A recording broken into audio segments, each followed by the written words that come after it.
नमस्कार बंधुगण बंधु माने आपण मानकु आज ज्योतिष कार्यक्रम को स्वागत। आज ज्योतिष कार्यक्रमटी कन्या राशि व्यक्ति विशेष मानक पई बहुत गुरुत्वपूर्ण अटे, बहुत ही खास अटे।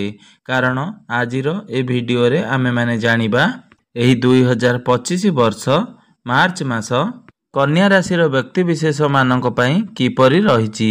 एही मार्च मासरे कन्या राशि व्यक्ति विशेष मानकर किभଳି भाବରେ परिवर्तन हेउअछि से विषय रे आजिर ए वीडियो रे आमे माने आलोचना करिबा।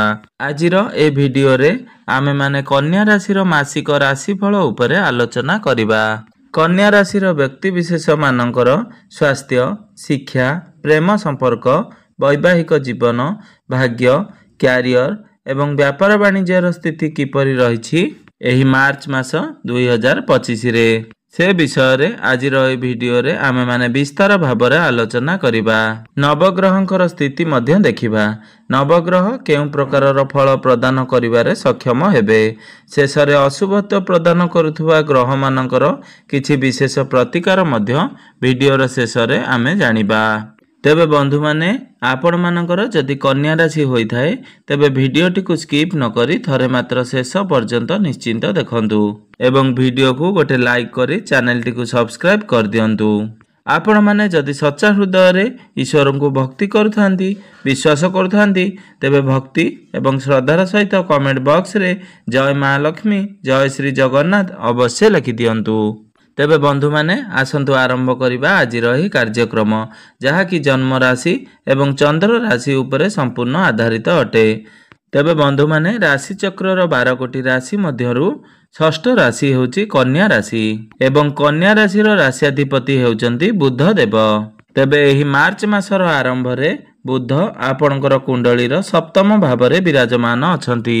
तेबे बंधु माने सर्वप्रथमे आसंतु जानि नेबा नवग्रहंकर स्थिति किपरि रहिछि एही मार्च मास आरंभ रे।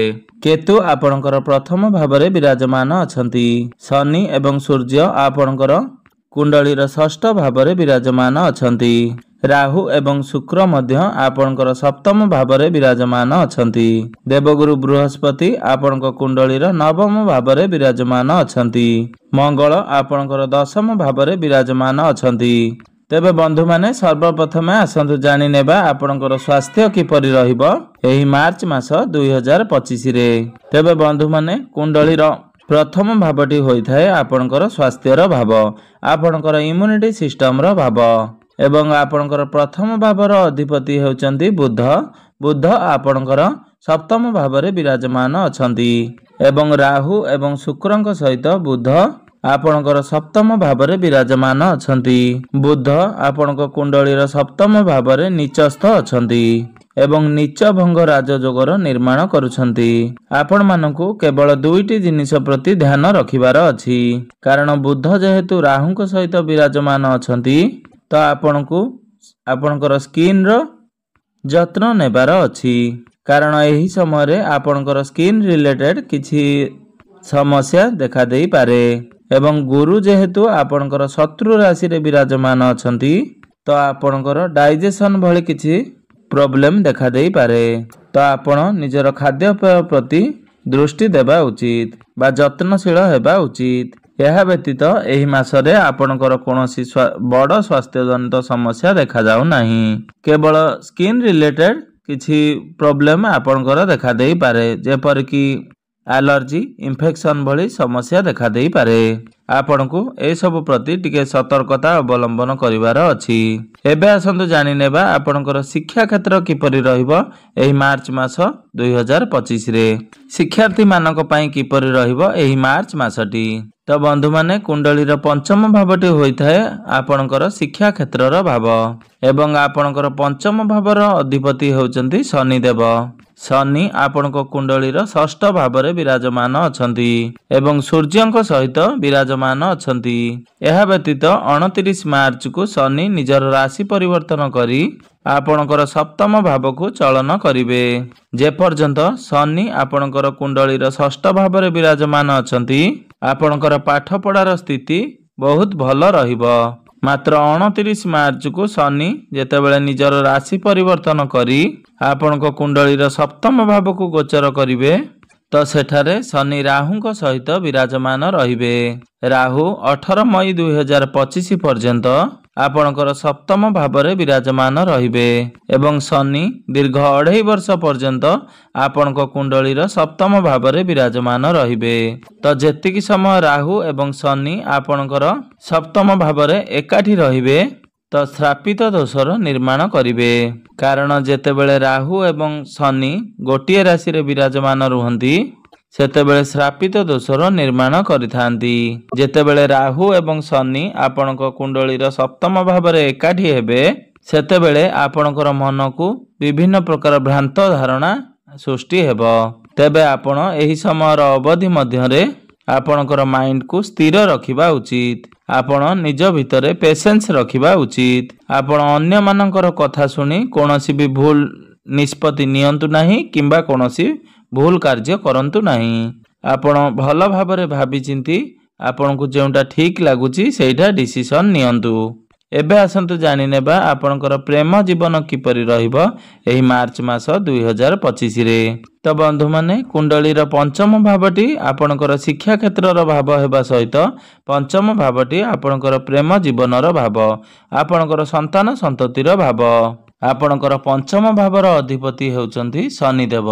ଶନି ଆପଣଙ୍କ କୁଣ୍ଡଳୀର ଷଷ୍ଠ ଭାବରେ ବିରାଜମାନ ଅଛନ୍ତି ଏବଂ 29 ମାର୍ଚ୍ଚକୁ ଶନି ଆପଣଙ୍କର ସପ୍ତମ ଭାବକୁ ଗୋଚର କରିବେ। ଯେତେବେଳେ ଶନି ଆପଣଙ୍କର ସପ୍ତମ ଭାବରେ ବିରାଜମାନ ରହିବେ ଶନିଙ୍କର ଦୃଷ୍ଟି ଆପଣଙ୍କ କୁଣ୍ଡଳୀର ପ୍ରଥମ ଭାବ ଉପରେ ରହିବ। ତ ସେତେବେଳେ ଆପଣଙ୍କର ପ୍ରେମ ଜୀବନରେ ଯଦି କିଛି ସମସ୍ୟା ଲାଗି ରହୁଥିଲା କିମ୍ବା ଆପଣଙ୍କ ମଧ୍ୟରେ କଥାବାର୍ତ୍ତା ବନ୍ଦ ହୋଇଯାଇଥିଲା, ବ୍ରେକଅପ୍ ଆଦି ହୋଇଯାଇଥିଲା ତ ପୁଣି ଥରେ ଆପଣଙ୍କର କଥାବାର୍ତ୍ତା ହେବାକୁ ଲାଗିବ, ପ୍ୟାଚଅପ୍ ଆଦି ହେବାର ସମ୍ଭାବନା ବନୁଅଛି। ତ ଆପଣ ଯଦି ଚାହୁଁଥିଲେ ଆପଣଙ୍କର ସମ୍ପର୍କରେ ସୁଧାର ଆସୁ ତ ସମ୍ପର୍କ ପୁଣି ଥରେ ଭଲ ହୋଇଯାଉ ତ ସେହି ସମୟ ଆପଣଙ୍କ ପାଇଁ ଆସିଯିବ। ଯେତେବେଳେ ଶନିଙ୍କର ଦୃଷ୍ଟି ଆପଣଙ୍କର କୁଣ୍ଡଳୀର ପ୍ରଥମ ଭାବ ତଥା ଲଗ୍ନ ଭାବ ଉପରେ ରହିବ ତ ଆପଣଙ୍କ ମଧ୍ୟରେ ପୁଣି ଥରେ ଭଲ ପାଇବା ବଢ଼ିବ, ଆପଣଙ୍କ ମଧ୍ୟରେ ଅଣ୍ଡରଷ୍ଟାଣ୍ଡିଂ ଠିକ୍ ରହିବ ଏବଂ ଆପଣଙ୍କର ସମ୍ପର୍କ ନିବିଡ଼ ହେବ। ଏବେ ଆସନ୍ତୁ ଜାଣିନେବା ଆପଣଙ୍କର ବୈବାହିକ ଜୀବନ କିପରି ରହିବ ଏହି ମାର୍ଚ୍ଚ ମାସ 2025ରେ। ତେବେ ବନ୍ଧୁମାନେ କୁଣ୍ଡଳୀର ସପ୍ତମ ଭାବଟି ହୋଇଥାଏ ଆପଣଙ୍କର ବୈବାହିକ ଜୀବନର ଭାବ, ଆପଣଙ୍କର ଜୀବନ ସାଥୀଙ୍କର ଭାବ। ଆପଣଙ୍କର ସପ୍ତମ ଭାବର ଅଧିପତି ହେଉଛନ୍ତି ଦେବଗୁରୁ ବୃହସ୍ପତି। ଦେବଗୁରୁ ବୃହସ୍ପତି ଆପଣଙ୍କର ନବମ ଭାବରେ ବିରାଜମାନ ଅଛନ୍ତି।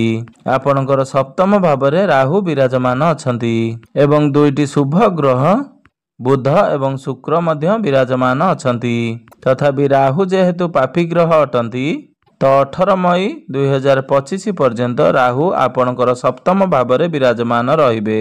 ତ ରାହୁ ଯେତେବେଳେ ଆପଣଙ୍କର ସପ୍ତମ ଭାବରୁ ବାହାରି ଯିବେ ସେତେବେଳେ ଆପଣଙ୍କର ବୈବାହିକ ଜୀବନରେ ଆପଣ ଦେଖିବା ପାଇଁ ପାଇବେ ଏକ ସକାରାତ୍ମକ ପରିବର୍ତ୍ତନ। ରାହୁ ଯେବେଠାରୁ ଆପଣଙ୍କର ସପ୍ତମ ଭାବରେ ବିରାଜମାନ ଅଛନ୍ତି ତ ଆପଣ ଲକ୍ଷ୍ୟ କରିଥିବେ ଆପଣଙ୍କର ବୈବାହିକ ଜୀବନରେ ମଝିରେ ମଝିରେ କିଛି ନା କିଛି ଡିଷ୍ଟରବାନ୍ସ ହେଉଥିବ, ଯେଉଁଥିରେ କିଛି କାରଣ ନଥିବ, ସବୁକିଛି ଠିକ୍ ଠାକ୍ ଚାଲିଥିବ, ହଠାତ୍ କରି କିଛିଟା ପରିବର୍ତ୍ତନ ବା ଯୁକ୍ତିତର୍କ ଲାଗି ରହିବ।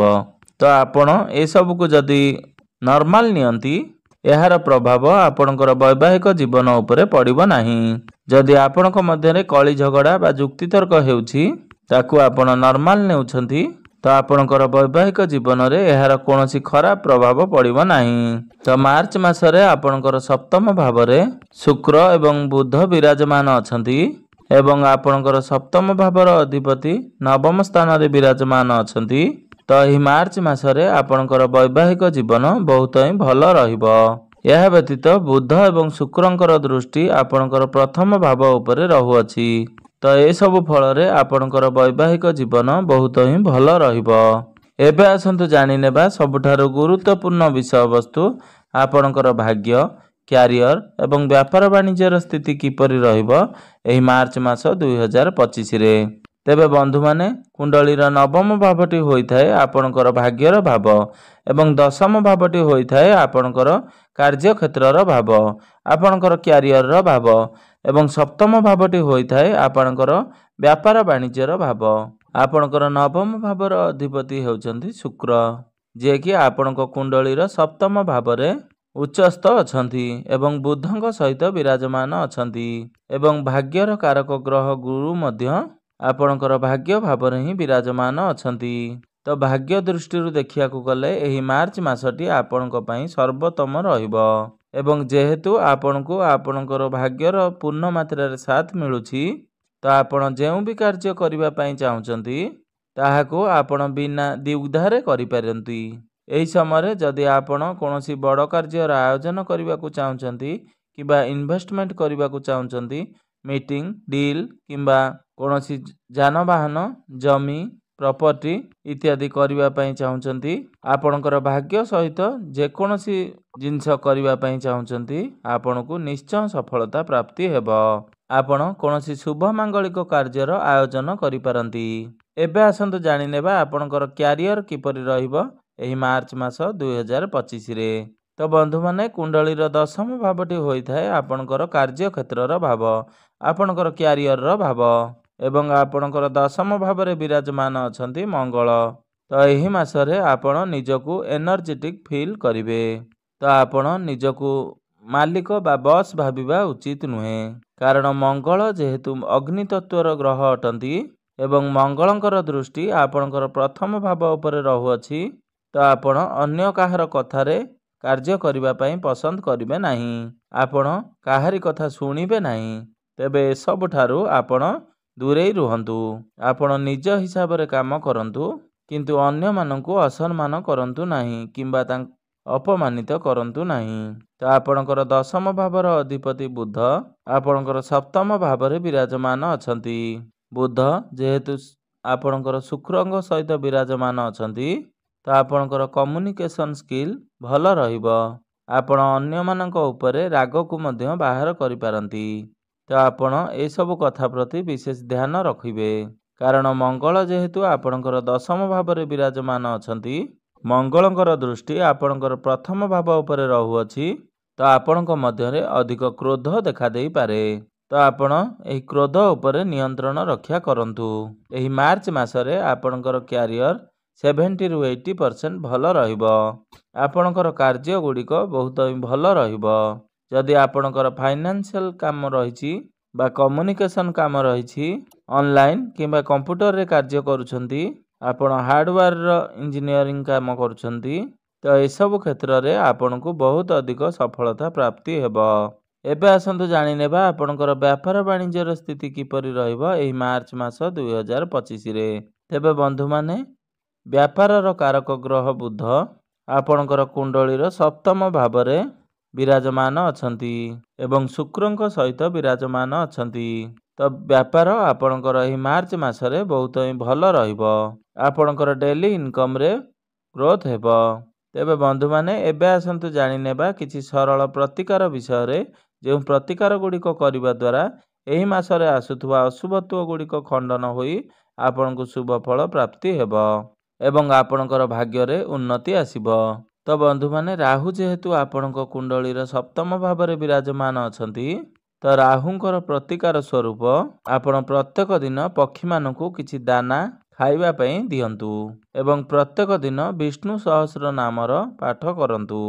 ଆପଣ ପ୍ରତ୍ୟେକ ଦିନ ଗାୟତ୍ରୀ ମନ୍ତ୍ରର ଜପ ଅବଶ୍ୟ କରନ୍ତୁ ଏବଂ ପ୍ରତ୍ୟେକ ଦିନ ହନୁମାନ ଚାଳିଶାର ପାଠ ନିଶ୍ଚୟ କରନ୍ତୁ। ଆପଣଙ୍କୁ ଶୁଭ ଫଳ ପ୍ରାପ୍ତି ହେବ।